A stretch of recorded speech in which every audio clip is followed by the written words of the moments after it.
ನಮಸ್ಕಾರ ಸ್ನೇಹಿತರೆ, 5 minutes English YouTube ಚಾನಲ್ನ ಸ್ವಾಗತ. ನಾನು ಗಣೇಶ್. ಇವತ್ತಿನ ದಿನ ನಾವು ಸಿಂಪಲ್ ಫ್ಯೂಚರ್ ಟೆನ್ಸ್ ಅಂದರೆ ಸಾಮಾನ್ಯ ಭವಿಷ್ಯತ್ ಕಾಲವನ್ನು ತಿಳ್ಕೊಳ್ಳೋಣ. ಈ 3 ವಾಕ್ಯಗಳನ್ನು ಗಮನ ಇಟ್ಟು ನೋಡಿ. ಐ ಗೋ ಟು ಮಾರ್ಕೆಟ್ ಅಂದರೆ ನಾನು ಪೇಟೆಗೆ ಹೋಗುತ್ತೇನೆ, ಸಿಂಪಲ್ ಪ್ರೆಸೆಂಟ್ ಟೆನ್ಸಲ್ಲಿದೆ. I went to market yesterday, ನಾನು ನಿನ್ನೆ ಪೇಟೆಗೆ ಹೋಗಿದ್ದೆ, ಇದು ಸಿಂಪಲ್ ಪಾಸ್ಟ್ ಟೆನ್ಸಲ್ಲಿದೆ. I will go to market tomorrow, ನಾನು ನಾಳೆ ಪೇಟೆಗೆ ಹೋಗುತ್ತೇನೆ ಅಂದರೆ ಇದು ಬರಲಿರುವ ಭವಿಷ್ಯನ ಸೂಚಿಸ್ತಾ ಇದೆ. ಅದರ ಅರ್ಥ ವಿಲ್ಲನ್ನು ಬಳಸಿದರೆ ನಾವು ಭವಿಷ್ಯವನ್ನು ಸೂಚಿಸ್ತೀವಿ ಅಂತ ಸಿಂಪಲ್ಲಾಗಿ. ಇನ್ನೂ ವಿವರವಾಗಿ ಹೇಳಬೇಕಂದ್ರೆ ಸಾಮಾನ್ಯ ಭವಿಷ್ಯತ್ ಕಾಲವು ಮುಂದೆ ನಡೆಯಬಹುದಾದ ಒಂದು ಯೋಜನೆ ಅಥವಾ ಕೆಲಸವನ್ನು ಸೂಚಿಸುತ್ತೆ.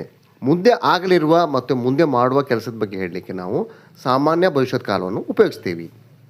ಇನ್ನು ಸಾಮಾನ್ಯ ಭವಿಷ್ಯತ್ ಕಾಲದ ವಾಕ್ಯಗಳನ್ನು ಹೇಗೆ ತಯಾರು ಮಾಡಬೇಕಂದ್ರೆ ಸಿಂಪಲ್ ಇದೆ.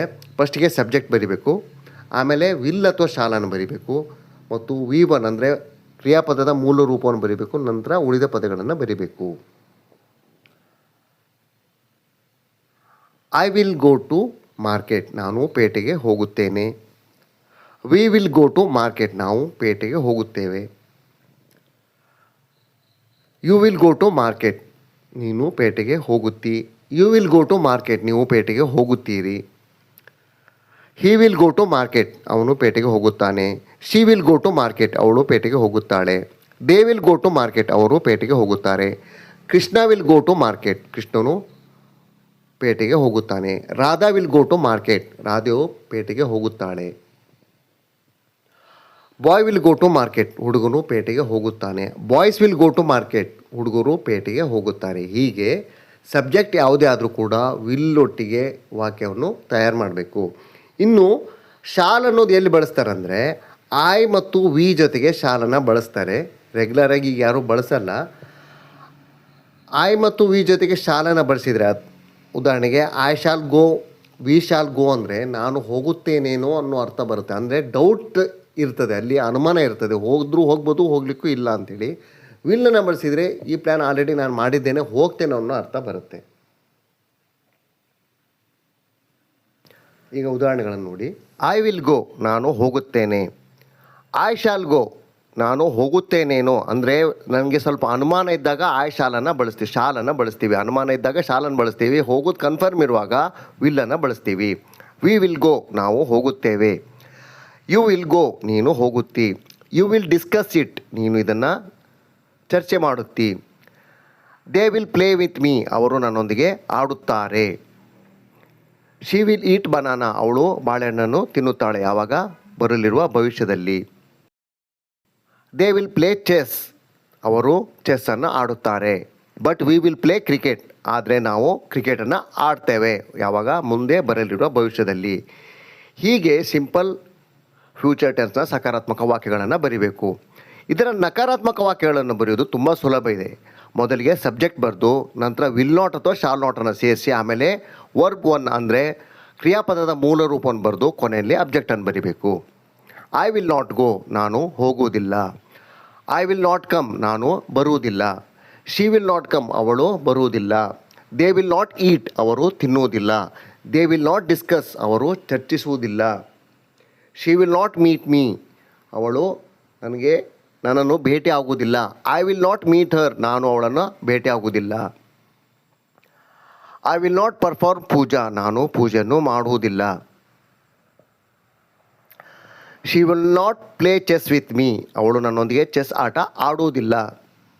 ದೇ ವಿಲ್ ನಾಟ್ ಟಾಕ್, ಅವರು ಮಾತಾಡುವುದಿಲ್ಲ. ಹೀಗೆ ನಕಾರಾತ್ಮಕ ವಾಕ್ಯವನ್ನು ಬರಿಬೇಕು. ಇನ್ನು ಪ್ರಶ್ನಾರ್ಥಕ ವಾಕ್ಯ ಬರೀಲಿಕ್ಕೆ ವಾಕ್ಯದ ಪ್ರಾರಂಭದಲ್ಲಿ ವಿಲ್ ಅಥವಾ ಶಾಲನ್ನು ಬರೆದು ನಂತರ ಸಬ್ಜೆಕ್ಟ್ನೊಂದಿಗೆ ಕ್ರಿಯಾಪದದ ಮೊದಲ ರೂಪವನ್ನು ಬರೀಬೇಕು. ನಂತರ ಅಬ್ಜೆಕ್ಟನ್ನು ಬರೀಬೇಕು. Will you go to the market, ನೀನು ಪೇಟೆಗೆ ಹೋಗ್ತೀಯಾ? ವಿಲ್ ಯು ಪ್ಲೇ ಟುಮಾರೋ, ನಾಳೆ ನೀನು ಆಡುತ್ತೀಯಾ? ವಿಲ್ಲಿಗೋ, ಅವನು ಹೋಗ್ತಾನ. ವಿಲ್ ಶಿ ಈಟ್ ಮ್ಯಾಂಗೋ, ಅವಳು ಮಾವಿನ ಹಣ್ಣನ್ನು ತಿನ್ನುವಳೆ ಅಥವಾ ಅವಳು ಮಾವಿನ ಹಣ್ಣನ್ನು ತಿಂತಾಳ. ವಿಲ್ ದೇ ಕಮ್, ಅವರು ಬರ್ತಾರ.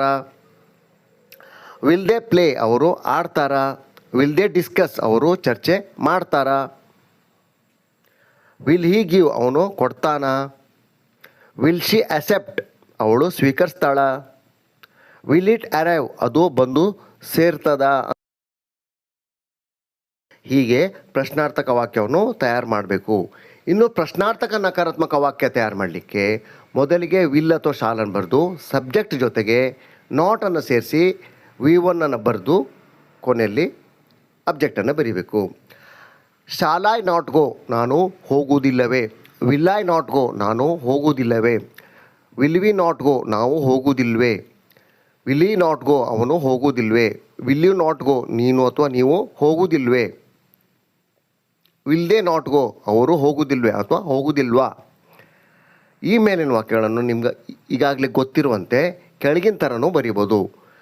Shawl not I go, will not we go, will not he go, will not you go, will not they go. ಇಲ್ಲಿ ಮತ್ತೊಂದು ಮುಖ್ಯವಾದ ವಿಷಯ ಇದೆ.